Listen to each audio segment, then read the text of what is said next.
So welcome back to Let's Talk Europe episode, and today we have a special guest from Ukraine, an international expert on contemporary Ukrainian and post-communist politics, nationalism, and all things Ukrainian, Taras Kuzio, who is a professor. So it's going to be a great time, and I'm pretty sure we're gonna find out a lots of stuff that is not so easy to understand, especially if a listener is further from Ukraine. And it's really interesting when people from the Americas say hi in the Let's Talk Europe episode. And Ukraine is sometimes in part of US is a word which doesn't associate with something good. I mean here, the Trump and the Biden, all those political things that happened before the war. But anyway, the most important thing that we have to understand is, and we have to debate today, is Ukrainian inside structure, because there is a myth, or maybe it's not. Taras is going to clarify that Ukraine is divided, and there is some part which is pro-Russian, and they really want to join Russia and get back to the Soviet times, which is of course ridiculous, but we're going to find a scientific explanation. So hello, Taras. Hello. Hi. Good morning. So maybe I want to start from something, there is a thesis or a hypothesis that this war in Ukraine, it's not actually about Ukraine, it's about Europe. And if Russia wins this, then this sort of nation state ideals that can blossom in the European Union, they will be maybe not destroyed, but disintegration process might begin. So it's quite important to understand if it's worth fighting for Ukraine, if the country has an ambition and everything else to be a proper independent state with values and goals of Western world. So can you clarify what is the situation in Ukraine, and the civic society, and what are the main groups that are like against it, if there are such? Because we before we heard about the regional party and the oligarchs that sort of supported this party, and it was kind of destructive. So what is the situation since 2013, how it has changed, and how does Ukraine politically look right now? There is no question that the Kremlin see the war in Ukraine as a proxy war against the West. They don't even hide this. I mean, you can read any of the Russian leaders, Medvedev, Putin, press secretary in the Kremlin, they all say the same thing. And the reason is that they really do believe in the Kremlin that Ukraine is a US puppet state. They believe that the so-called Little Russians, this Little Russians, White Russians, and Great Russians all belong to one pan-Russian people, the so-called Общий Русский народ. The Little Russians want to join the Russian world, but they are prevented from doing so by these Ukrainian nationalists and by who are puppets of the West. This is what they believe in Moscow. Of course, this has nothing to do with reality, but this was the basis for their invasion on the 24th of February. And they really did believe that they would be welcomed by Little Russians holding flowers. Instead, these Ukrainians were holding javelins and stingers. So that's what they believe. They believe that that nationalists came to power in the Euromaidan revolution in 2014, and that they have basically sold out their country to the West. Now, this has deep Soviet and KGB thinking behind it, because in the Soviet Union, the KGB and the Communist Party always believed and always used in their propaganda that dissidents and nationalists were never authentic local people. They were always puppets and agents of the CIA, of Mossad, of MI6.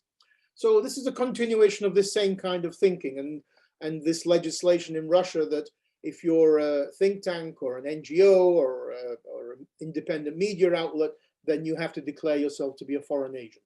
So it's the same kind of KGB thinking.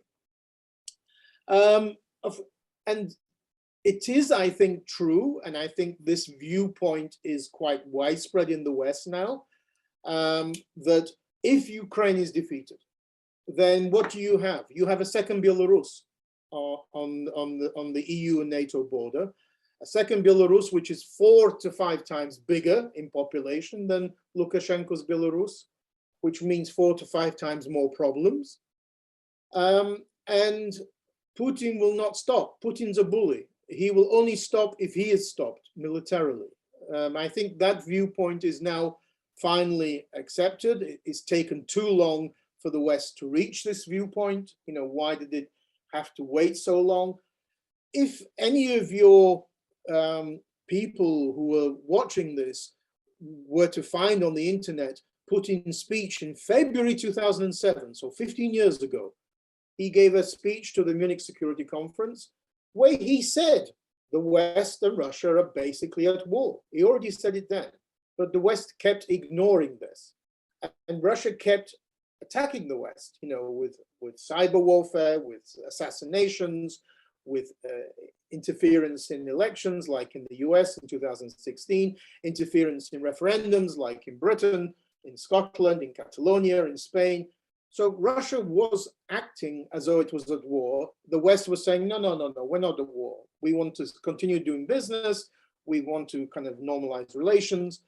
So there was never any illusion in Moscow that there was a war situation. But unfortunately, the West has only finally woken up to this in 2022, when it should have woken up to this in 2014. Russia, or the Kremlin, shall we say, completely miscalculated because of the West. It miscalculated when it invaded in February, because it believed that the West would again be weak in its response, like it was in 2014. I mean, the West was completely weak. It didn't do anything in 2008 when Russia invaded Georgia. There were no sanctions. And the EU blamed Georgia, blamed Saakashvili, the Georgian president, for the conflict, didn't blame Russia. Nicolas Sarkozy, who negotiated a ceasefire, was disgusting. And he basically, you know, pinned all the blame on the Georgians. So well, you know, in the eastern part of Europe, we say that it was, you know, Merkel who was basically yes, the biggest problem in Europe for stopping Russia. Sure, it was the French and Germans always, but after Georgia, no sanctions. Barack Obama and Hillary Clinton tried to do a reset of relations with Russia. Then in 2014, Russia annexed Crimea and invaded East Ukraine. The sanctions were weak, business continued, Germany continued to build Nord Stream 2. There were no real heavy repercussions for Russia. It was very weak. As one expert told me, it was basically sanctions like 3 out of 10. It was not Iranian-style sanctions, which are 8, 9 out of 10. So Russia believed again, the Kremlin believed that if it invaded Ukraine, that the same response would happen. The West would be weak, the West would be divided, and Russia could get away with it. The Kremlin miscalculated. It miscalculated both in Western reaction, which the West was completely stunned. You know, Nord Stream 2 was closed down. You know, Russia could have waited 6 months and Nord Stream 2 was would have been already operating. It didn't, because it never believed that Germany would close Nord Stream 2. And it also miscalculated about Ukrainians. It never believed Ukrainians would fight, and it believed Zelensky, the Ukrainian president, would run away from Ukraine. So Putin's invasion was always premised on bad intelligence. And the reason for that is that, in many ways, quite simple, is that I do not know of any experts, think tank, government, or academics in Moscow, in Russia, who understand Ukraine. They don't exist. I often joke in my lectures that there are more experts on Ukraine in Poland, probably in Lithuania. I know less, but probably in Lithuania. in Britain, in the US, in Canada. In Russia, there are no experts in Ukraine, because if you have stereotypes and mythology about a country, you don't understand that country. You don't understand how this works. And this goes to back to your question about the regional kind of diversity of Ukraine. Nobody in Russia understands the concept of Russian-speaking patriotism in Ukraine. Nobody. And they don't understand it because they assume that if you're a Ruski Yazычny, if you're a Russian speaker, then you should be automatically pro-Putin and pro-Russian world. They obviously have never heard of Austria and Germany, that you can be a German speaker in Austria and be, you know, an Austrian patriot. I lived in Canada for 15 years. You know, most of Canada speaks English, but they're Canadians, they're not Americans. And throughout Latin America and Central America, most countries except Brazil, or all countries except Brazil, speak Spanish, but they're all different countries, right? You know, you're a Colombian patriot or you're an Argentinian patriot. You're not a Spanish-speaking patriot. So they have very 19th century definitions of what this nationalism should be. And they never have understood, and they still do not understand, even now, how majority of Ukraine's Russian speakers, I mean, at least 90%, supported Ukraine. So the war, this war in the Donbass, in southern Ukraine in 2014 and in Crimea, this conflict is not about language. It's not about Ukrainian versus Russian speakers. It's about civilization. What is your allegiance? Is your allegiance to, you know, are you nostalgic for the former Soviet Union? Are you pro-Eurasian? Are you pro-Ruski Mir, the Russian world? Or do you have an identity which is civic Ukrainian? You're part of Ukrainian culture, language, even though you might be a Russian speaker, it doesn't matter. And you see your country as having a right to an independent foreign policy and where that country should go. So that is the difference in the two groups. And so what happened in 2014 was that Putin's project of so-called creation of a new Russia, he revived this Tsarist term for southern eastern Ukraine, but of course Putin's history is very bad, so he included Kharkiv, which was never part of New Russia. And the 2014 project done by Russia failed, completely failed. They tried to basically buy local pro-Russian activists to attack government buildings, take them over, declare that they were declaring independence from Kiev and supporting annexation to Russia, but they couldn't find any pro-Russian support in any of that region except in the Donbass. And the reason is there was never really an east-west split. What it was that in the east or in the southeast, the Donbass and Crimea were quite unique. But that's similar as well in West Ukraine. Galicia is unique as well. I mean, you have these very unique regions. The whole of West Ukraine is not the same as Galicia. And the whole of East Ukraine is not the same as the Donbass. So in the Donbass, there was always about 1/3 of the population, which was very nostalgic for the Soviet Union and supported some kind of separatism, but only 1/3, remember. In the Crimea, this was about 40%. So none of these two regions had majority support of more than 50% for separatism. But it doesn't matter if you have a very aggressive 35–40% minority, a very aggressive minority, which is supported by Russian military forces, then you can come to power, particularly because Ukrainians living in the Donbass and Crimea were not very active. They were quite relatively passive. They were, you know, they had been Russified and subdued for many years. So that is what happened in 2014. Russia was only able to successfully occupy about 40% of the Donbass and then occupy Crimea. Now, so the project to kind of use intelligence services to create some kind of pro-Russian uprisings failed.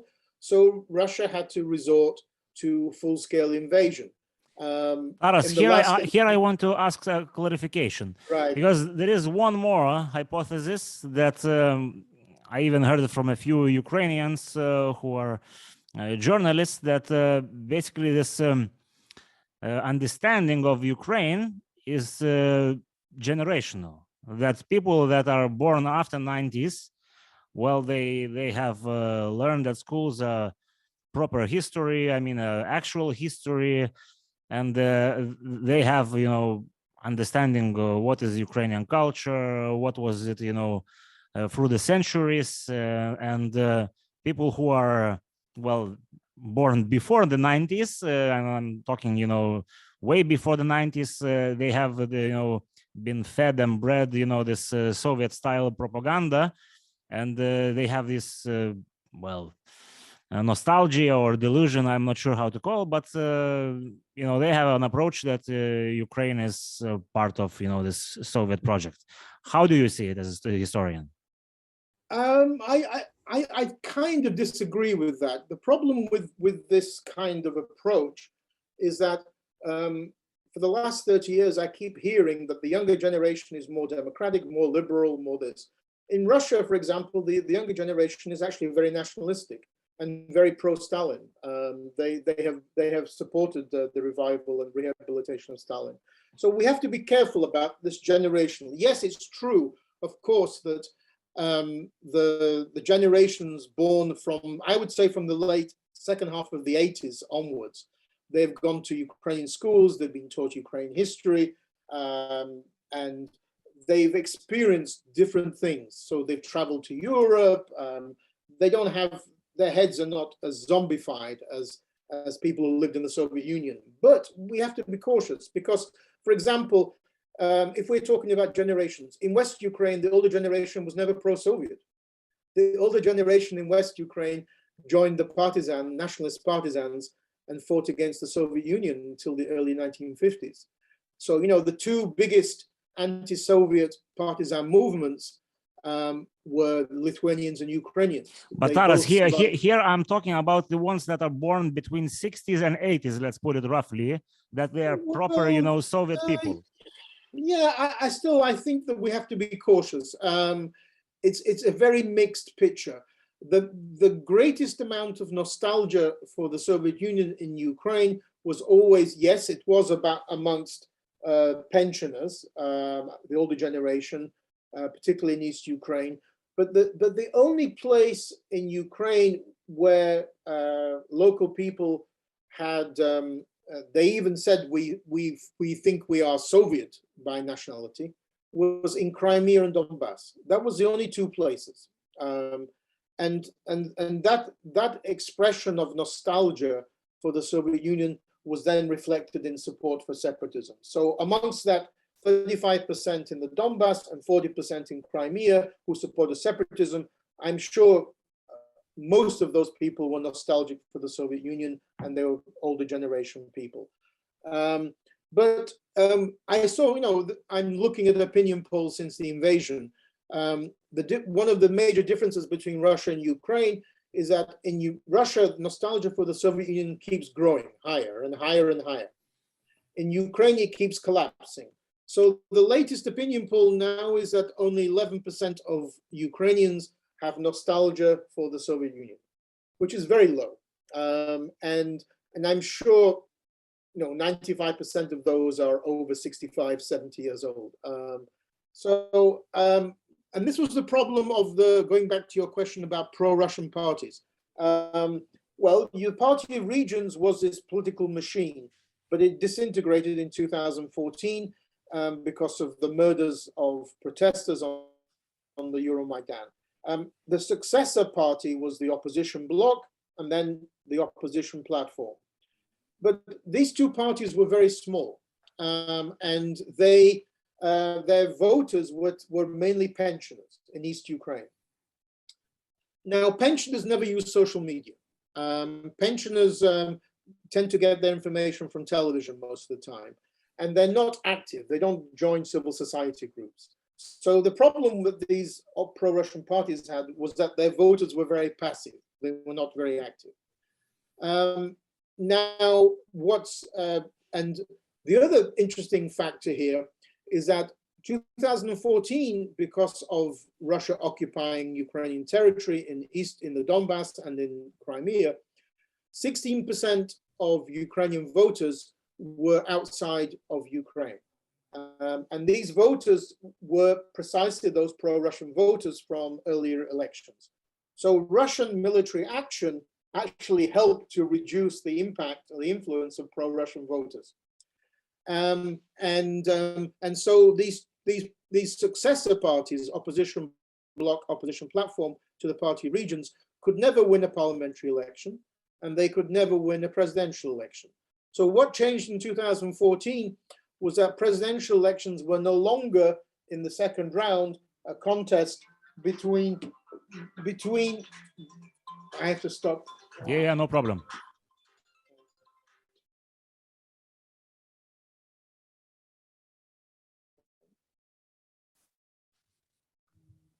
They could not be elected to parliament. They could not get a majority in parliament or president. For example, opposition bloc had maybe 40 deputies out of 420. And previously, prior to 2014, usually in the second round of presidential elections, there was a contest between a candidate who was pro-Russian, a candidate who was pro-Western. So like Yanukovych Yushchenko or Yanukovych Tymoshenko. That completely stopped in 2014 because pro-Russian parties could not get to the second round anymore, their candidate. Which meant that sort of the political configuration completely changed in the country. It meant that the only kind of parties with strong support or with political leaders with strong support were pro-Western. If you looked at the top 5 political forces in the Ukrainian parliament, the pro-Russian opposition bloc was like number 4 or 5. Taras, I think here it's a good place to ask one question, which is also quite absurd, absurd like when you look from my perspective from Eastern Europe, but in United States, some Republican, let's say voters, or the people who sympathize to Republicans, they say that during the war, I mean right now, the parliament of Ukraine kind of suppressed those pro-Soviet movements, and they call it, and they question Ukrainian democracy and political view, freedom and freedom of speech. What do you think about this issue? Is it actually can it be, can such question be raised in the situation of war that you are not allowed to suppress, some kind of enemy inside within the country? Well, there are 2 issues here.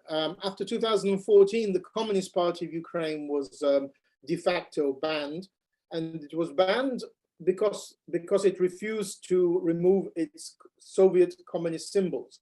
The decommunization laws adopted in 2014 in Ukraine banned the spreading of Nazi and communist symbols. So any political force that had a Nazi or communist symbols were removed. What Ukraine did was join countries primarily of Eastern Europe, like the Baltic states, to say that these are 2 evil totalitarian ideologies, and they are both equally horrible, both equally criminal. Which is not always a view you get in the West, by the way. Absolutely. A lot of left-wing academics in the West refuse to accept that communism is equally evil as Nazism. So this was the reason. So the Communist Party was banned. Now, let's remember that in quite a few countries in Europe, the fascist and Nazi parties are banned, like, for example, in Germany. So there's no problem. I see no problem in banning the equivalent of the fascist Nazi party in Ukraine, the Communist Party. This is a party that refuses to accept, that it did anything illegal in the past. This is the hardcore of the old Soviet Communist Party. So that was the Communist Party that stopped really being able to participate in elections from about 2015. Since the invasion, you've had the banning of about 10 or 11 pro-Russian parties. Now, this is more to do with the war.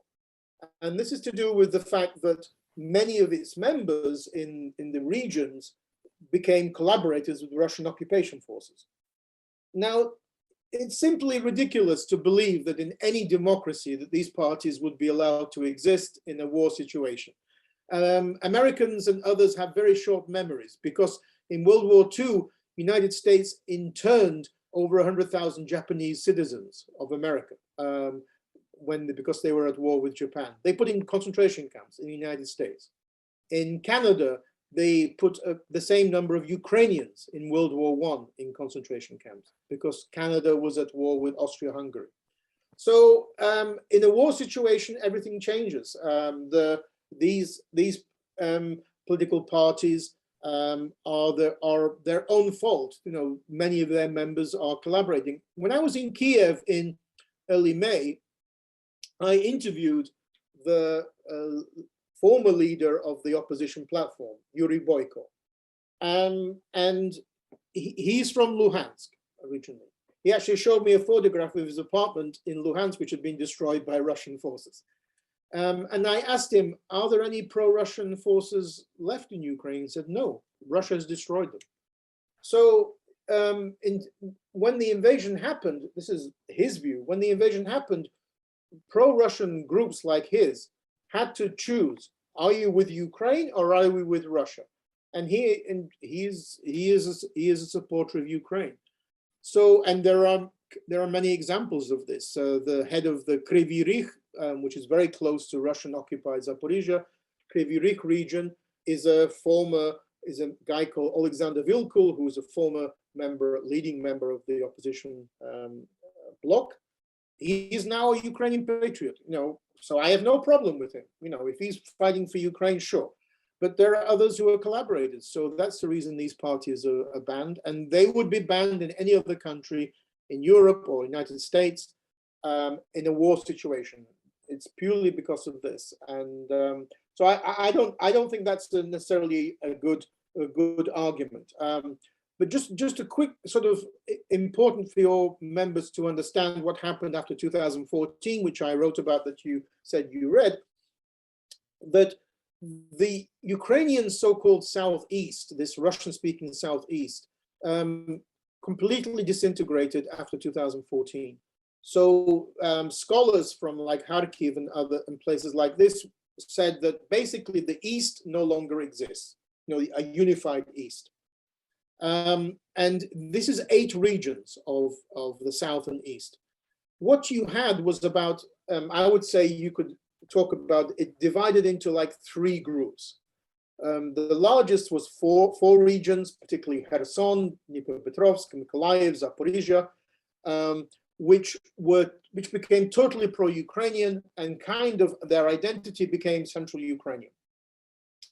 Dnipropetrovsk was incredibly fascinating because it's not only an important city in the Soviet Union, this was the center of the Soviet nuclear weapons industry in the Soviet Union. It was also a place which had the biggest Jewish revival in Europe since 1991. It was a major Jewish center. Ukraine's Jews, most of whom are Russian speakers, were 100% pro-Ukrainian. Why? Jews have no nostalgia for the Soviet Union. Well, yeah, anybody who knows history understands why.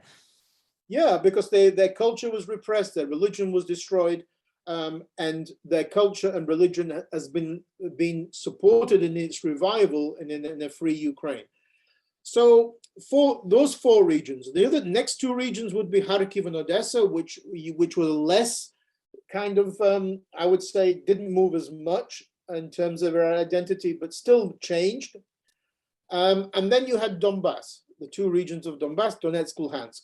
So pro-Russian forces like this opposition bloc, previously they could get support in all of these 8 regions, but after 2014, only in the Donbass, only in these 2 regions. And what we have seen now, since the invasion, has proven this, because Ukrainian forces are strongly fighting Russia in Kharkiv.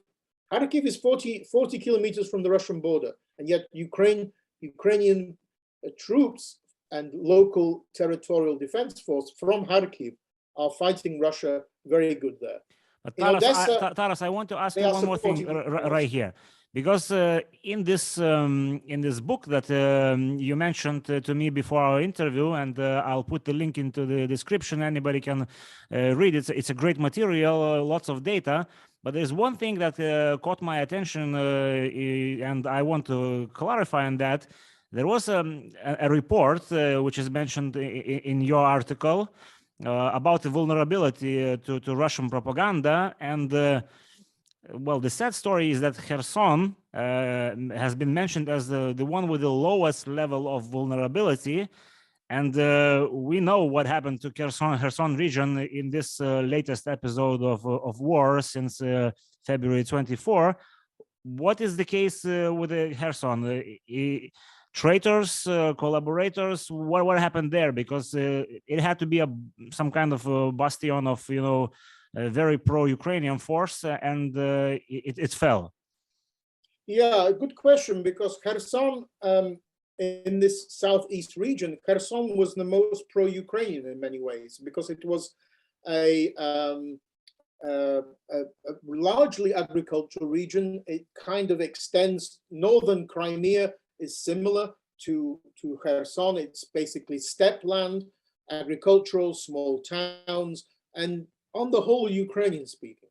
It was surprising to me. And the only explanation I can think of is yes, treason from local, probably local officials and local security service people. There's no other reason I can think of why this took place.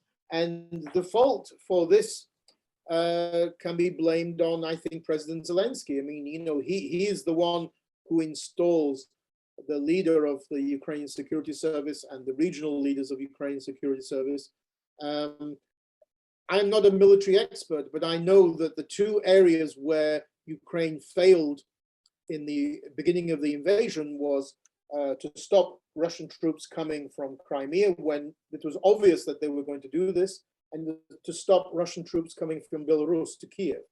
To me, this was kind of a bit strange that this wasn't seen as a priority. But and Kherson now is a potential, well, not a potential problem, but certainly somewhere which has to be liberated. Kiev has been liberated, but Kherson. So yes, you can only explain this not by pro-Russian sentiment, but only by treason. So you mean in general we don't have such a area, or maybe it was never there? I'm talking about this new Russia and this claim to basically that the population there is waiting for the Russians to come and liberate, and we saw what actually happened. So we can basically forget about this new Russia project, or still there is some kind of, as you say, in the Donbass region, it's still actually some kind of alive and maybe could lead forward that if even the territory is liberated, there will be problems there.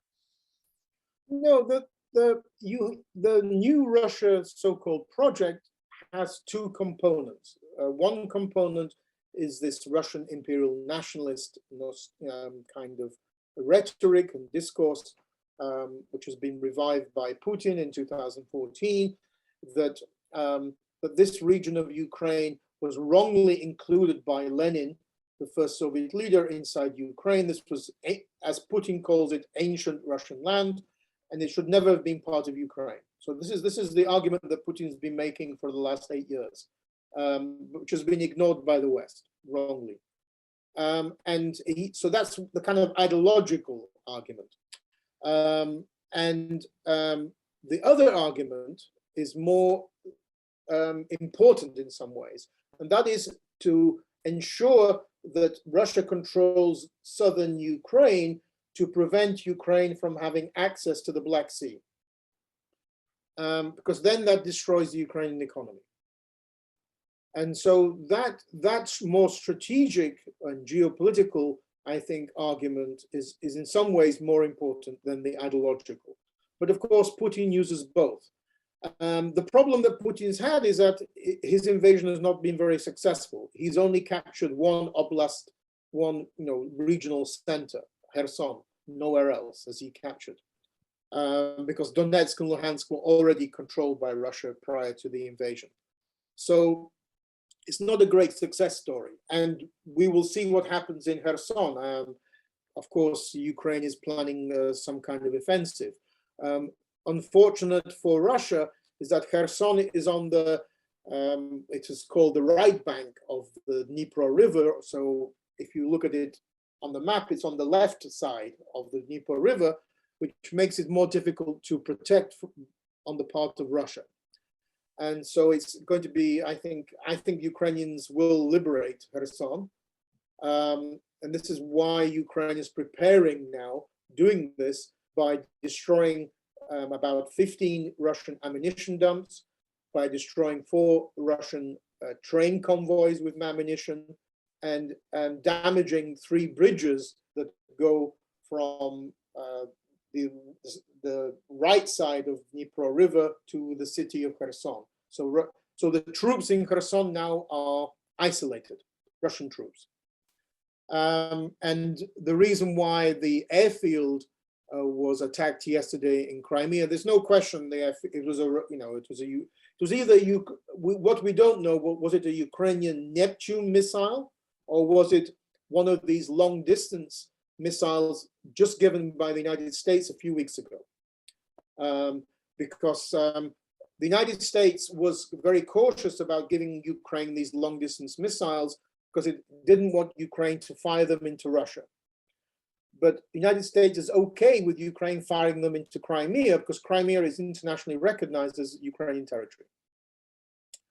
But according to reports, 9 Russian fighter jets were destroyed at this airfield yesterday. I think that, what I read from in the morning, and today is the 10th of August, it's up to 40 aircrafts, including helicopters and fighter planes. Well, so, Slava Ukraini. Yes, Heroyam Slava, for sure.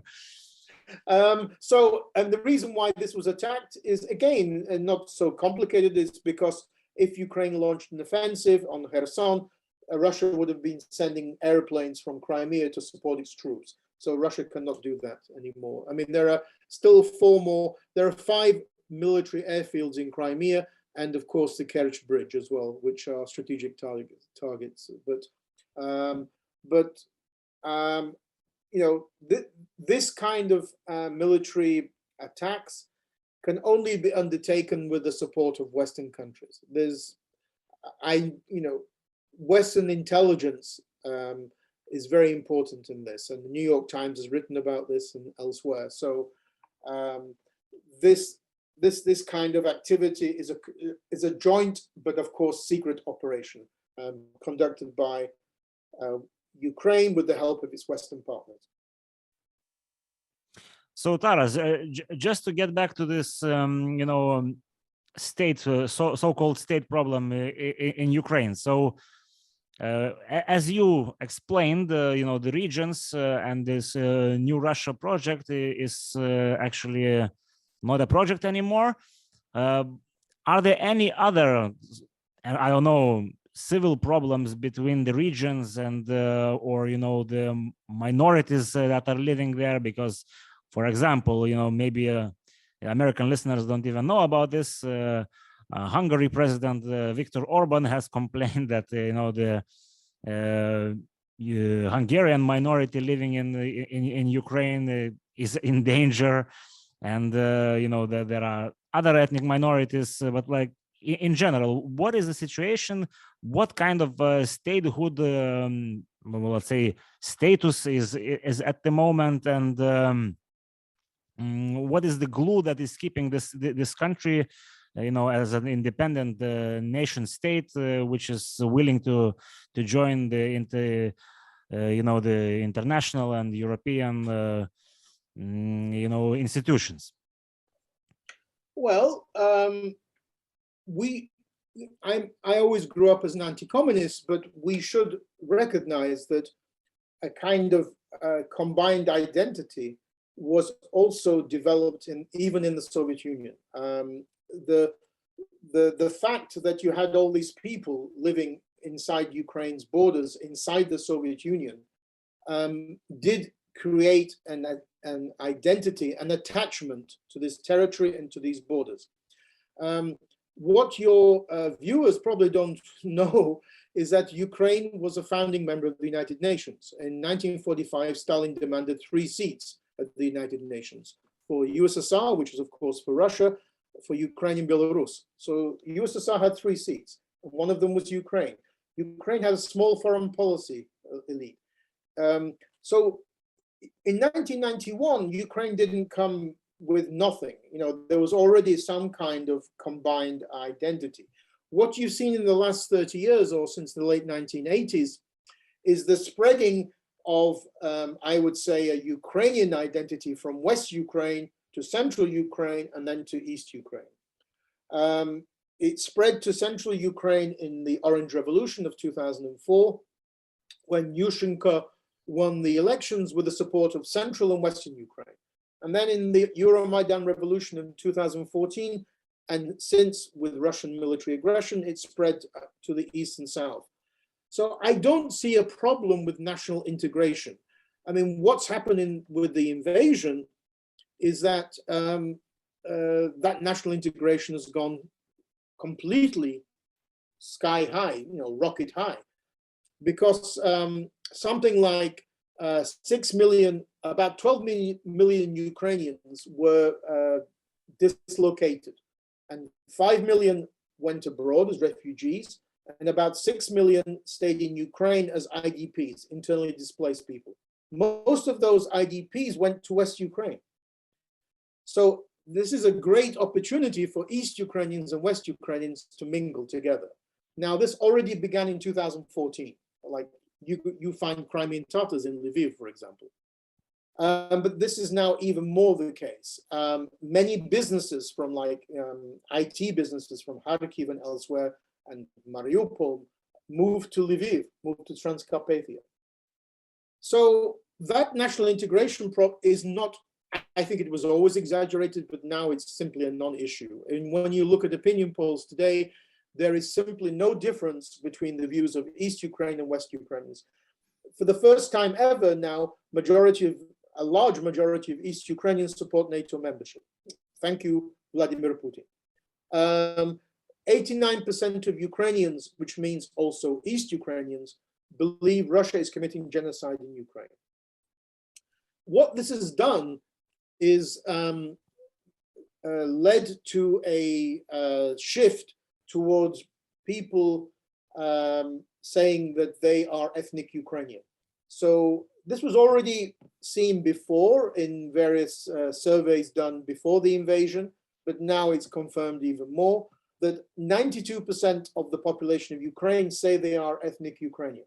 And just for the clarification, how would you describe what is an ethnic Ukrainian? Because it's probably easier in Poland, but in Ukraine it's a bit more diverse. No, I don't think it's a problem. I mean, you are basically asked, in a census or in an opinion poll, you are asked how do you see your nationality or ethnic allegiance, and you have a list of allegiances: Hungarian, Polish, Jewish, Ukrainian, Russian, Lithuanian, and 92% say they are Ukrainian. The key thing here is that there has been a collapse in Russian identity in Ukraine. In the 1989 Soviet census, there was about 22% of the population of Ukraine were ethnic Russians, or called themselves ethnic Russians. And this was a product, like in Latvia and Estonia, of the Soviet Union deliberately sending in Russians to live in these countries.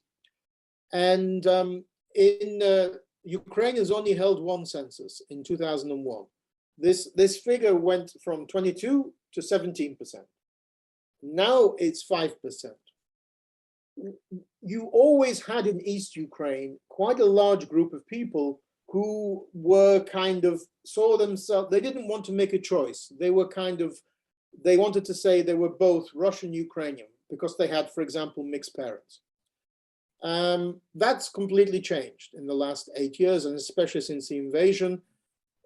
What is important to know here is that 92% Ukrainians, 5% Russians, that's 97. So the minorities in Ukraine are very small. I mean, Hungarians are about 150,000, but there's very few Polish minority, very small Jewish minority, and others.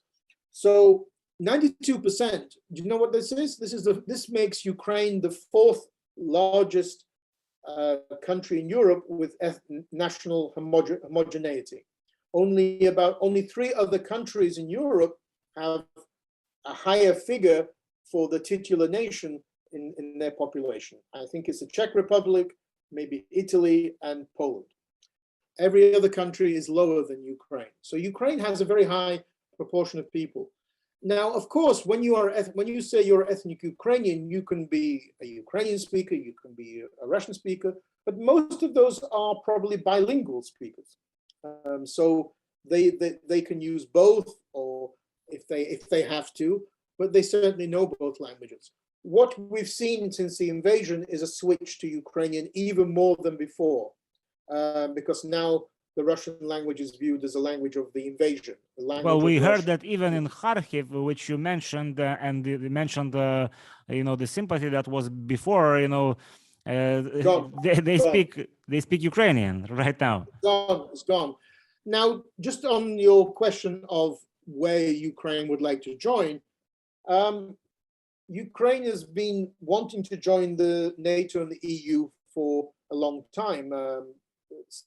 NATO since at least the mid-2000s, and the EU as well. The West here has been, and NATO in particular, has been very hypocritical. I think it's very strong double standards that, when Finland and Sweden said that they wanted to join NATO, NATO responded and said, yes, when would you like to join? Yesterday or today? No problem. Ukraine and Georgia have been trying to join NATO since at least 2008 and 2006. And NATO has been basically lying to them.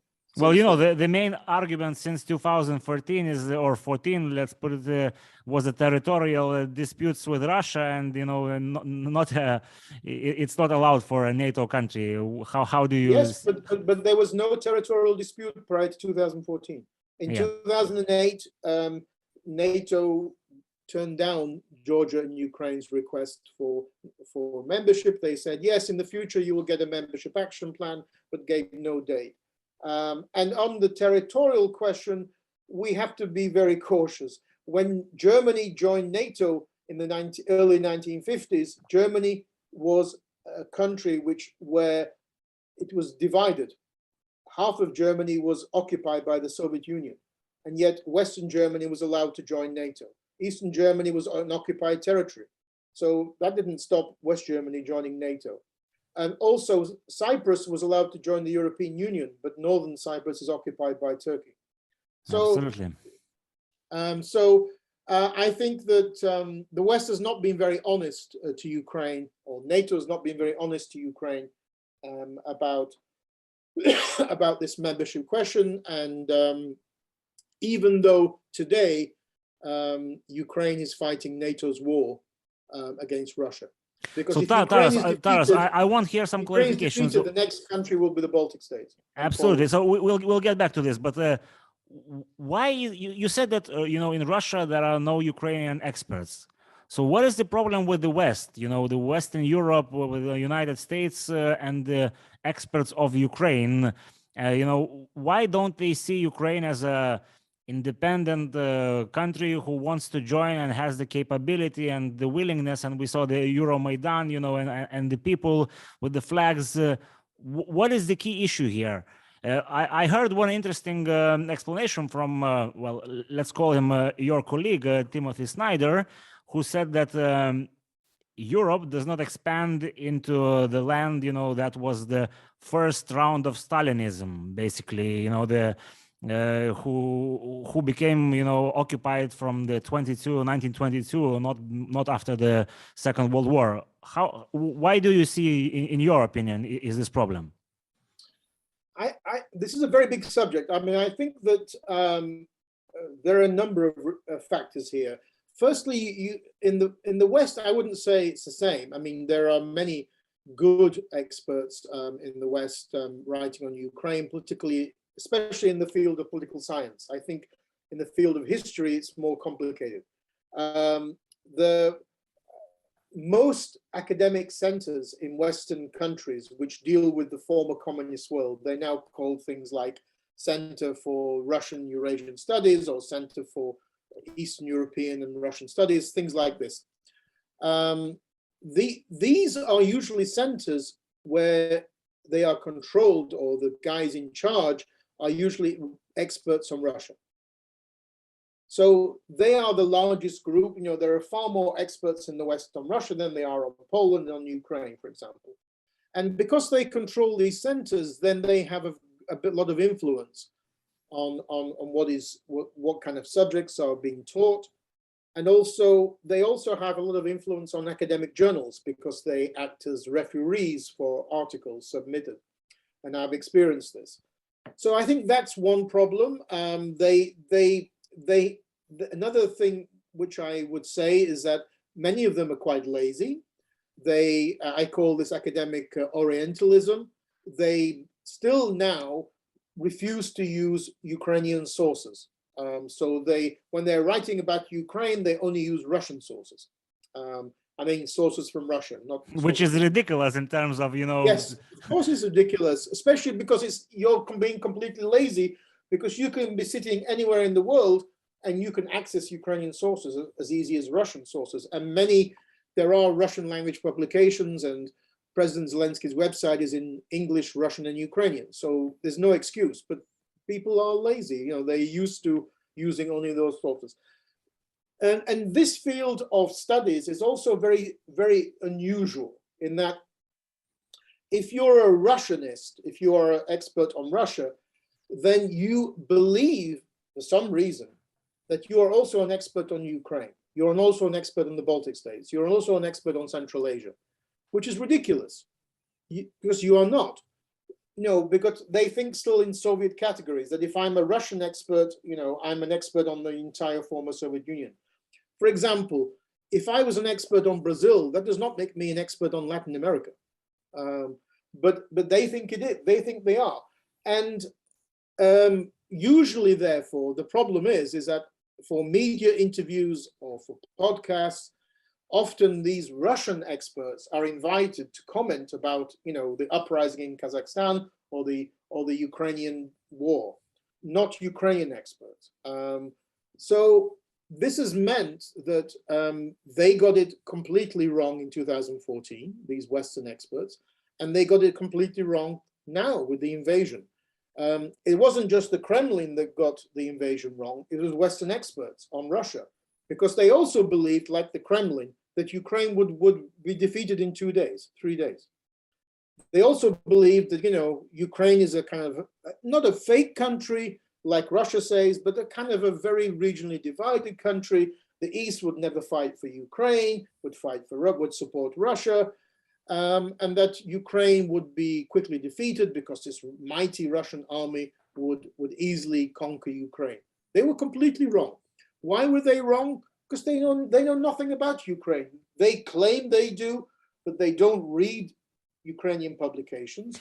They never travel to Ukraine to do research, and they don't, you know, talk to experts in Ukraine. But Taras, I want to ask like additional, or put on the table additional hypothesis here, because let's say in Poland, analysts and experts say that Western Europe is afraid of new power concentration in the eastern part or central east part of Europe, which would be a problem for Paris-Berlin axis, and this new axis could be, Warsaw-Kiev.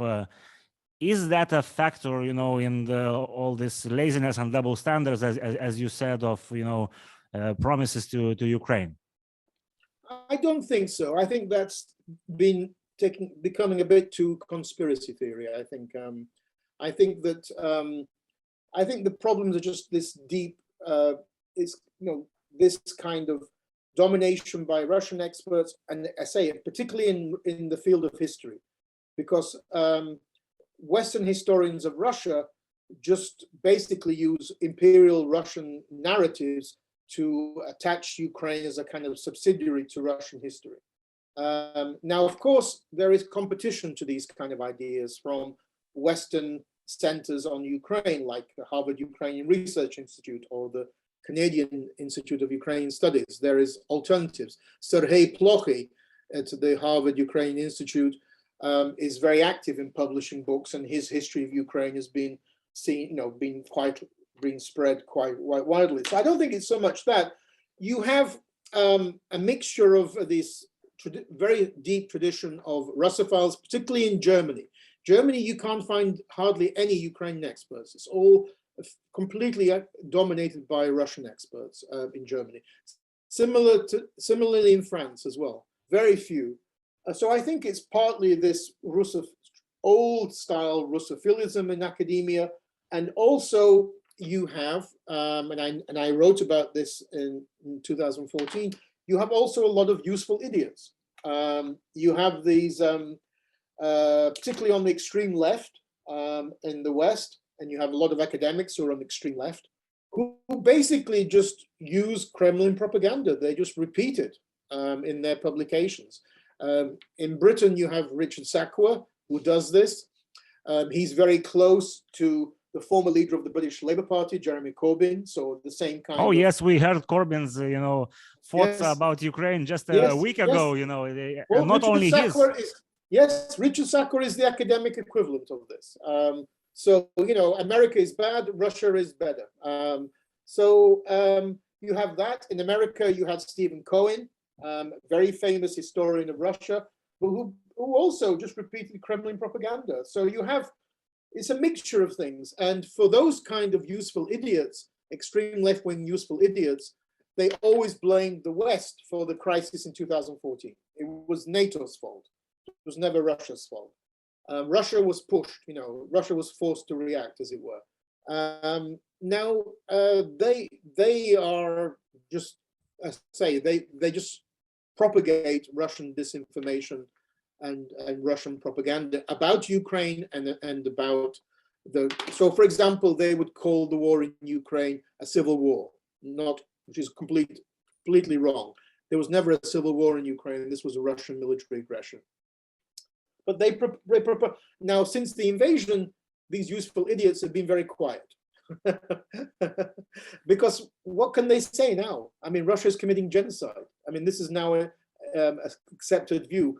The Russian state is now described by quite a few experts in the West as a fascist state, totalitarian dictatorship and a fascist state. In 2016, I was editing a special issue of a journal, Communist and Post-Communist Studies, about Russia, about Putin's Russia. And Alexander Motyl, a very well-known academic in the United States, wrote an article saying Putin's Russia is a fascist state. The reviewers didn't like it. Well, guess what? Today, everybody thinks this now. So 6 years later, this is now a majority viewpoint. So I think that what's changed between 2014 and 2022, in 2014, these useful idiots were saying a lot of these ridiculous things like it's all NATO's fault, America's fault, repeating Russian propaganda. Today, they don't really have any arguments. Now they are being very quiet. And now the majority viewpoints in the West are Russia is committing genocide, Russia is a fascist dictatorship, and Putin is completely wrong to invade Ukraine. And what changed in Western viewpoints was was Putin's long essay published in July of last year, where he basically, Putin's long essay from July of 2021 is Putin's Mein Kampf. This is his ideological thesis for why he invaded Ukraine in February of this year. So if your viewers want to understand why he invaded, they have to just to look up Putin's essay from July of last year. This is his Mein Kampf, where he wrote that Ukraine is a fake country, there is no such country, Ukrainians are a branch of the Russian people, etc., etc. And this was a product of about 15 years of the rehabilitation of this white Russian emigre views, and the bringing back to Russia of these white Russian emigre writings, and the reburial of white Russian emigres, writers, and military leaders like Denikin, like Ivan Ilyin. Putin's favorite author is Ivan Ilyin, who was a fascist in interwar Europe. He was a fascist, anti-Semite, and Ukrainophobe. And this is Putin's favorite author that he has instructed Russian children in schools and Russian soldiers to read. So, so I think what changed in the Western perception was coming to understand about this Russian imperial nationalism and why this conflict between Russia and Ukraine was nothing to do with NATO enlargement, but all to do with Russian imperial nationalism and chauvinism and the denial of Ukraine's right to exist and the existence of Ukrainian people.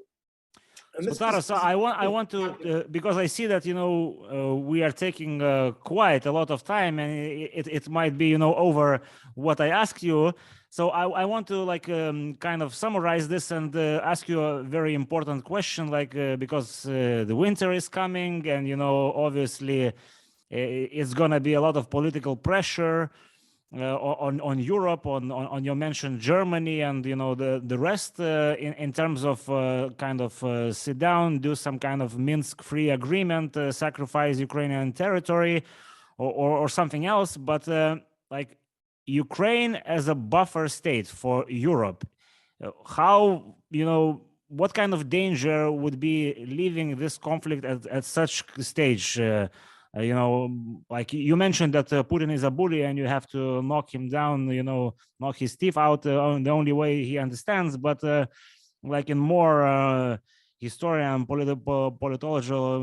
political scientist terms, what can be done here so we don't have this buffer problem that Ukraine is integrated into Europe, and the Western world, maybe even NATO. So everything is kind of settled.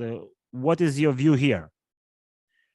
Well, I think in the West you have really two approaches to the war. You have one approach which is probably dominating in the former communist world in Central Eastern Europe and the Baltic states, is that Putin needs to be defeated. And that's understandable, because if you are living in those countries, you understand that if Putin is not defeated in Ukraine, he will go to their countries next. So that is one viewpoint. Putin needs to be defeated, and Ukraine should be given everything it needs to defeat Putin. The second viewpoint, I think, is more maybe France and Germany, shall we say, which is that Putin needs to be weakened so much that he is forced to negotiate. He comes to the negotiating table as a weakened person. I don't believe in this position. I don't believe it because I think it doesn't quite understand Putin's mentality and the mentality of the people in the Kremlin. Putin does not understand compromise. In Ukraine, we know this from the last 8 years. The KGB and Russian imperial mentality is that you need to be defeated, you need to be subjugated, you need to put your hands in the air and surrender. That we don't do compromises. Compromise is a dirty Anglo-Saxon word. I remember reading from one former KGB officer. So I don't think Putin is going to ever agree to that. where the big game changer will happen will be in southern Ukraine, not in the Donbass, in southern Ukraine. If Ukraine successfully does an offensive and takes back Kherson, I don't know if Putin can survive. Can he survive such a defeat? Because you can't hide this defeat from the Russian people and from your allies. So I think that if Ukraine is successful in southern Ukraine, then it's a problem for Putin whether he can survive as a leader. Of course, he thinks he will be president for life. He changed the constitution to make him basically president for life.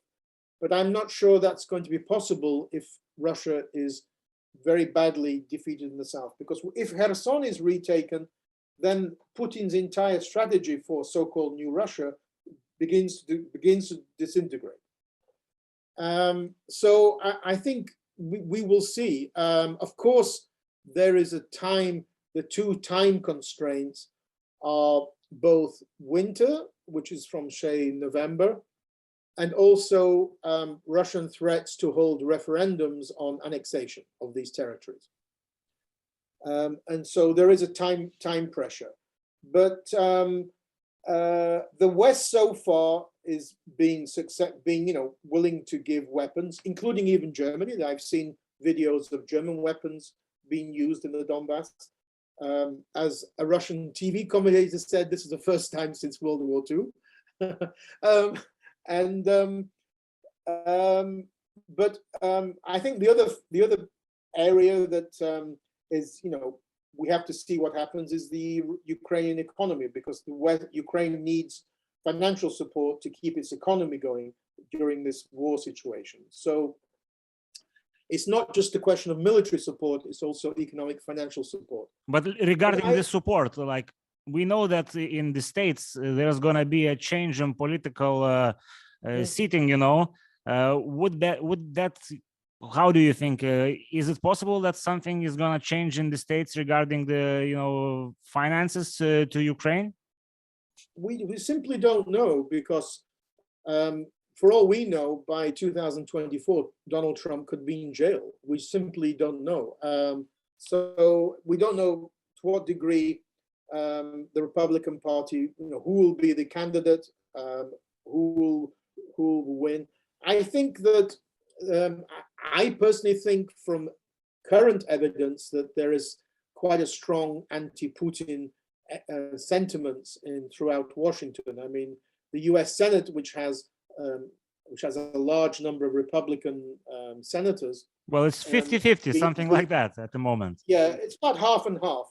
I mean, it's very tough on Russia. I mean, the U.S. Senate voted a week ago to demand that the U.S. State Department declare Russia to be a supporter of state terrorism.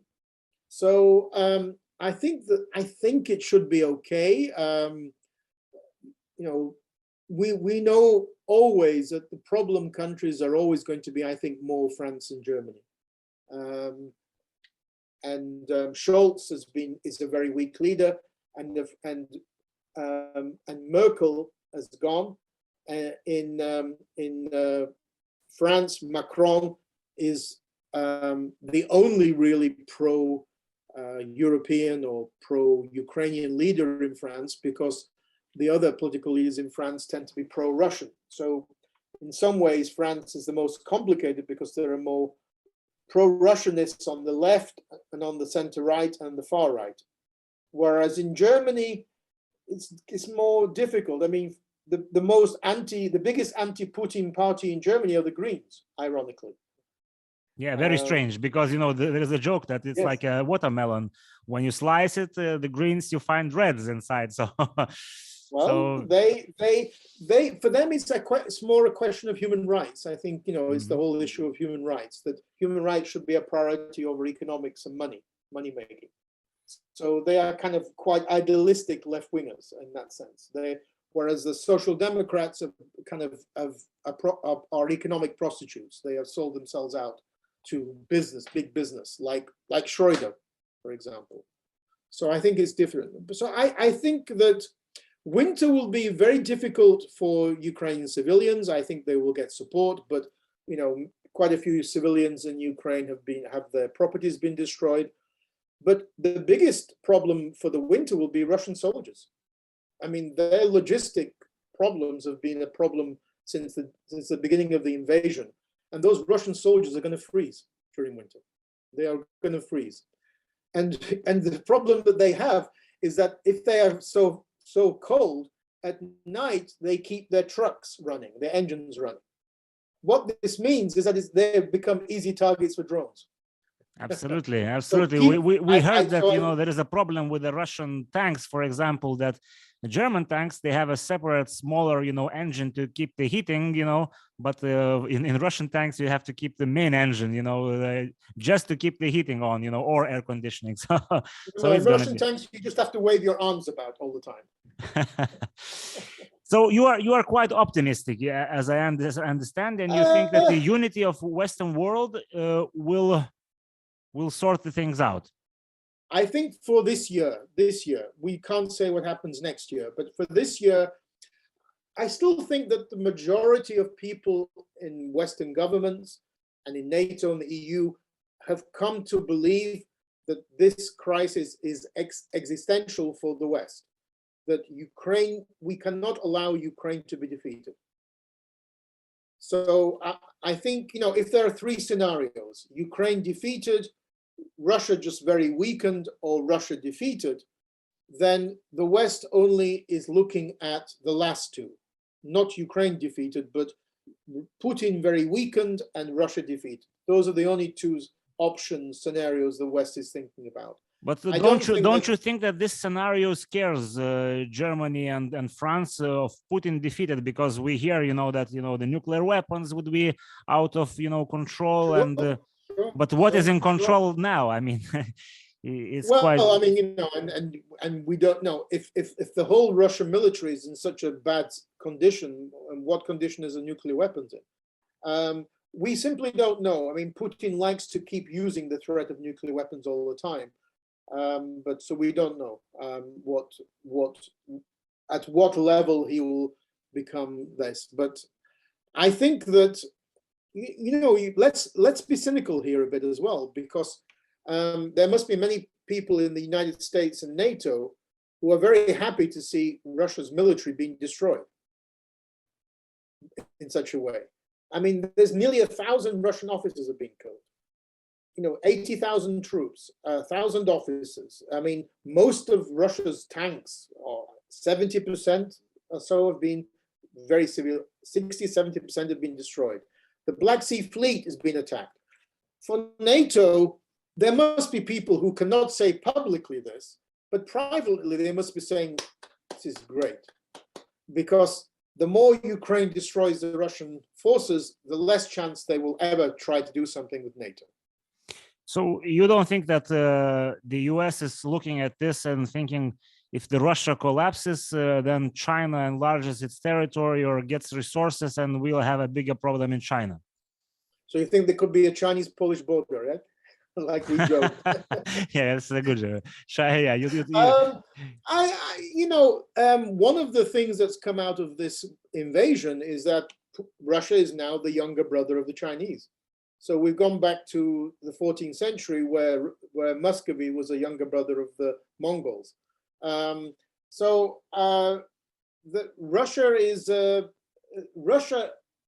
Chinese always had a kind of a very racist view towards the Russians. And now they really look down on Russia as a state. Because China is a rising power, Russia is a declining power, and Russia has been unable to show that it has strong military force, and being unable to deal with a country like Ukraine. So what's happened is that the Chinese have kind of come to view Russia, come to view Putin as basically a very corrupt mafia state.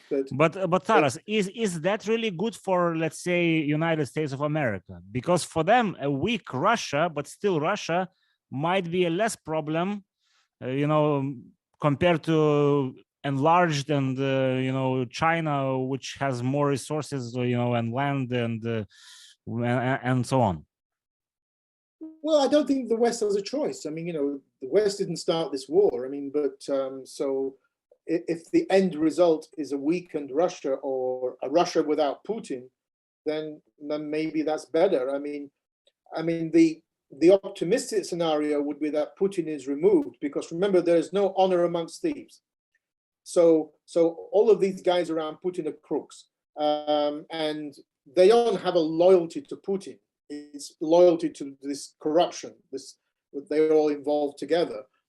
The optimistic scenario would be Putin would be replaced by a more, shall we say, pragmatic nationalist who can blame Putin for the war and understands that Russia needs to remove these sanctions so that the economy won't collapse. I mean, we haven't talked about it, but the predictions for the Russian economy from September onwards are disastrous. But there were predictions that the Russian economy will collapse, but it didn't. They found ways to India and China. No, most experts always said that sanctions take a long time to have an impact, and we are seeing the beginning of that now. And real experts talk about the problems of sanctions having an impact from September, after the summer dacha season, shall we say. And you already see this, for example, with Russian airlines having to cut the number of flights. They're using spare parts from different planes. So, I mean, this is going to be a factor in Russia.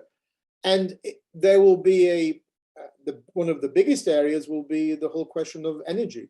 If Western Europe can survive this transition to a period when they no longer use Russian gas, then where is Russia going to sell this gas? You can sell oil. The answer is India and China, maybe. No. You can sell oil, which is no longer sold to Europe, by putting it on ships and sending it to China. You cannot do this with the gas. To do this with gas, you need to convert the gas sent to Europe into LNG, liquid naturalized gas. Russia doesn't have that capability. It hasn't built those capabilities to convert that. If you converted that gas to LNG, you could put it on ships and send it, but Russia hasn't done that. So if we remember that Russian gas exports account for 40% of the Russian budget, if that money doesn't come in, where's Russian? We have to remember what kind of economy Russia is. Russia is Nigeria with nuclear weapons. It sells three things to the outside world: gas, oil, and weapons.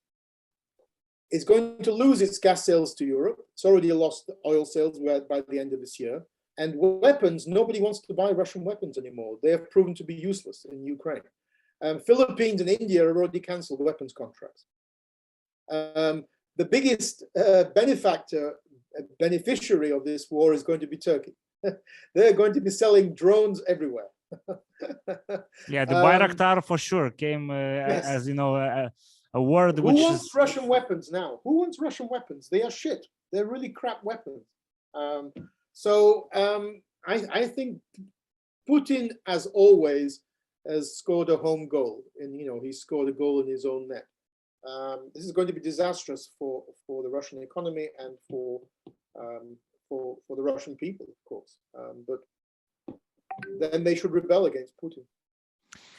Okay, Taras. So I am pretty sure that we're gonna try to catch you again and expand on these topics, because obviously, you are an expert on this area of the world. I mean, Ukraine and the surrounding areas. So thanks a lot for your time. Thank you. It's a pleasure. And let's maybe see you later next month. Oh yes. Taras is coming to Lithuania, where the podcast is based. So we're definitely gonna try to catch him in person and do a round two. Let's call it like that. So in a craft beer bar. Oh yes, yes, of course, but we cannot mention this because in Lithuania you cannot mention alcohol because in some kind of advertisement. So we're gonna Right. non-alcoholic beverage. We're gonna have. Of course, we're going to drink mineral water in the bar. Yes. Absolutely. So everyone who is watching, thanks a lot. I just want to shout out that we have a Supercast platform from yesterday. So if you like our shows, you can always do a monthly donation or a single time donation. And we are very happy with that because that keeps us going. So thanks a lot and see you in the next Let's Talk Europe episode.